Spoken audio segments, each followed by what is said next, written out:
Happy Monday, crafty friends. I'm coming on today to show you how I made this.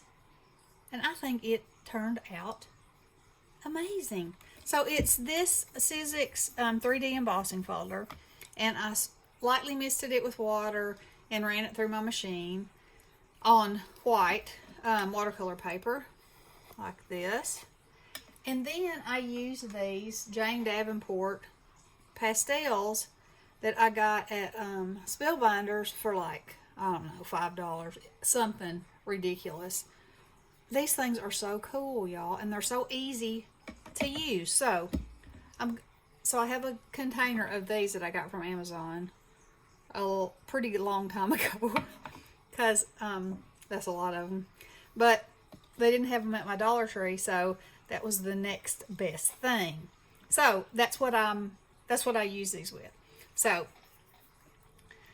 I'm just going to start coloring and show y'all how easy this is and how amazing. And there's no mistakes, because even if you get out of the lines with one color, for one thing, everything is raised except for the background. And so as long as you're just running your brush like this, you're golden. So here we go. All right. Let's use this pink. So all you do is rub it around on there, and it catches on all those raised areas.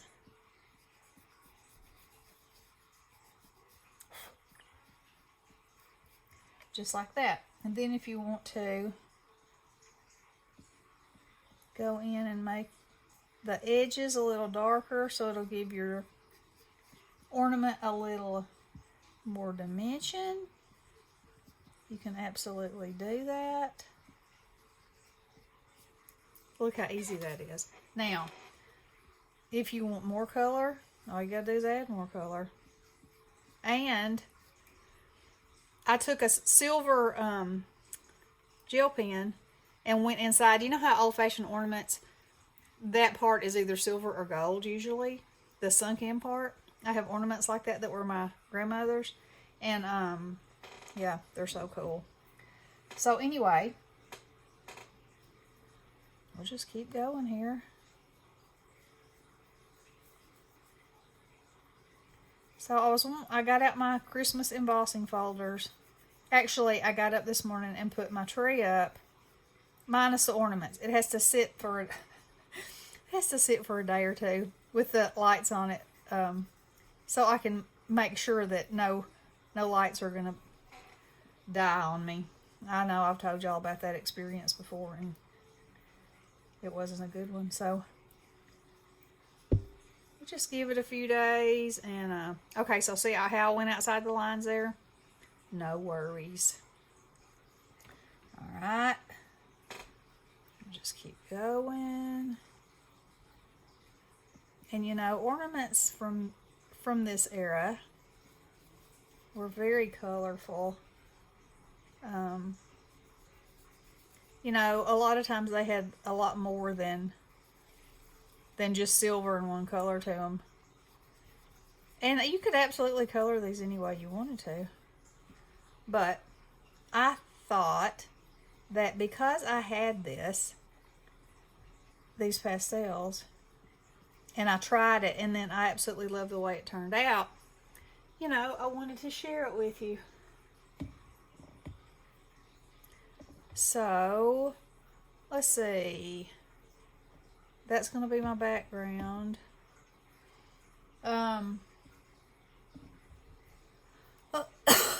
Excuse me. It threw me off. There's somebody delivering something. Okay, I'm sitting at the front of the house. I can see them out there. And I know it's the Christmas season. It's getting there, and people are afraid that something will get stolen off the front porch. But the light is on, and I'm sitting right here.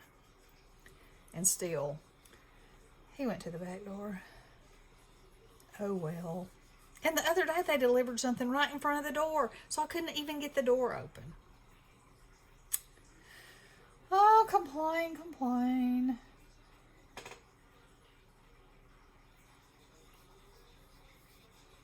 So, anyway, I won't complain anymore. Maybe.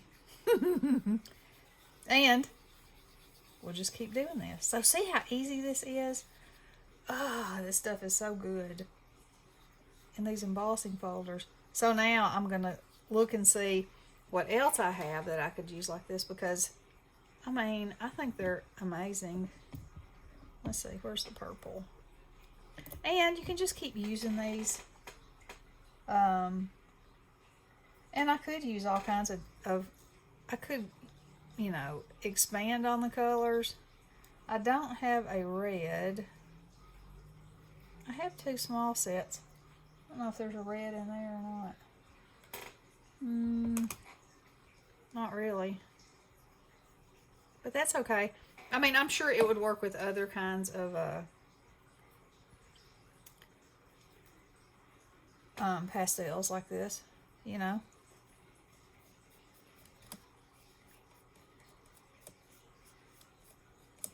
Alright.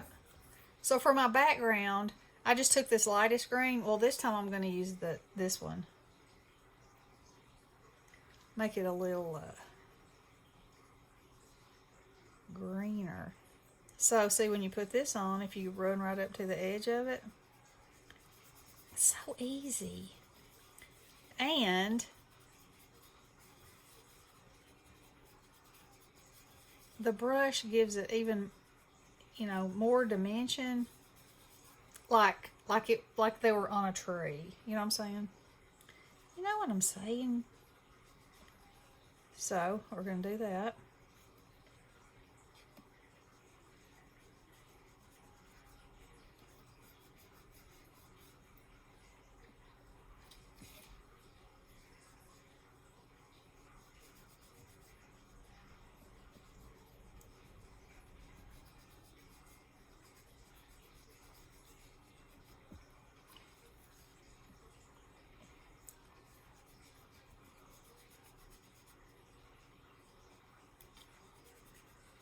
So I hope y'all had a good weekend and you've got adjusted to the time change. It's like in the 70s here today and real gloomy and muggy. It was foggy this morning. And then the temperature's supposed to drop. Later in the weekend, it's supposed to be cold this weekend. Just never know. The one thing you do know about weather around here is it's going to change. It most likely will not be tomorrow what it was today. That's just how it goes. But I was talking to Bestie this morning, and her daughter lives in Helena, Montana, and she said they're under a winter weather advisory, and they may get a foot of snow. Can you imagine a foot of snow? I know some of you can, because some of you live in areas that get snow. If we get snow, it's once in a blue moon, and people lose their minds. They don't know how to drive in it. Schools are closed. Work is closed. Everybody goes and buys all the milk and bread. It's a thing. It's a thing in the South. It's just because we're not used to it. We don't have the equipment to get rid of it. We don't have the know-how to drive in it. We just don't. Alrighty. So now I'm going to take my favorite silver pen, and just everywhere there is an indentation, I'm going to go in there and color that just like it would be on the ornament.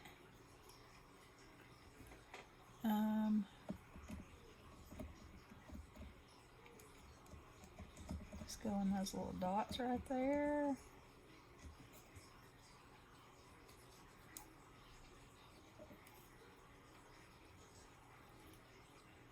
I have some ornaments like these that were my grandmother's. And they're so fragile, but they're so beautiful. Okay, and then we can go and color the caps.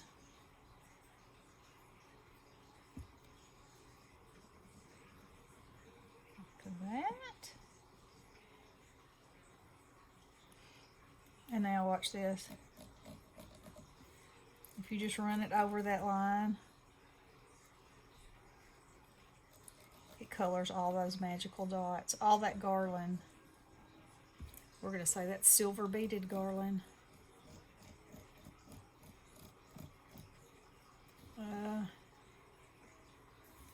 And the strings. Doesn't matter if you get a little crooked, you know. But for the most part, it's easy. Your pen just kind of sits on there. We'll make these ribbons this color too.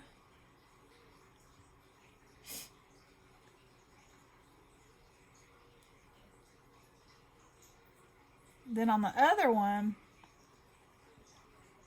I thought, well, maybe the little dots on there I should make white so it maybe would look like snow, but they didn't show up like I wanted them to. So I used gold. So then you got your silver and your gold going on. And whatever, let's see, I could go around those. Oh, yes. Whatever kind of sentiment you wanted to use, if you wanted to emboss it in silver and gold. See, I went way off on that one. Didn't even matter. It's just like tracing.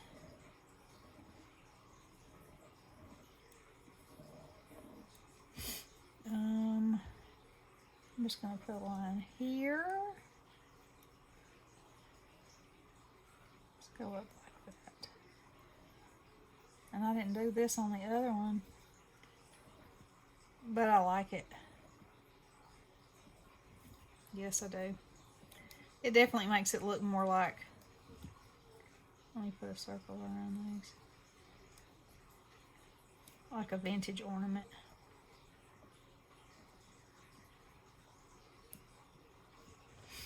Yeah. Oh, that's so pretty. Alright, so now let's use some gold. And everywhere there's one of these little nibbins or a diamond, we'll just go over it a little bit with gold. And when the light hits it, that's when you see it. And it's so pretty. Whoops, almost went over that. So you can do as much or as little as you want, obviously. It's yours. But I just think it's beautiful, and I wanted to come on and share it with y'all. Because, let me go.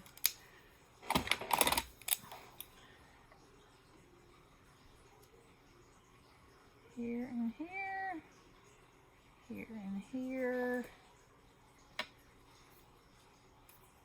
I could go around the outside of these. Oh, yes. Also, I cut this panel 3 3/4 by 5, so I can, if I want to, lay it on, you know, I can mat it on a, like on a silver or gold, or I don't know, maybe even glitter. I haven't tried it. So anyway, that's what I wanted to show y'all. So if you have these things, get them out, because wow, I just think that's pretty impressive. You know? It's so pretty. And it won't come off. I'll make my hands filthy. I've been doing a lot of dibbling today. Can you tell? So anyway, I hope y'all enjoyed this. Let me know what you think. Let me know if you've got any pastels of any kind. And try it and tell me what you think. And have a wonderful Monday. All right. Love you guys. Blessings.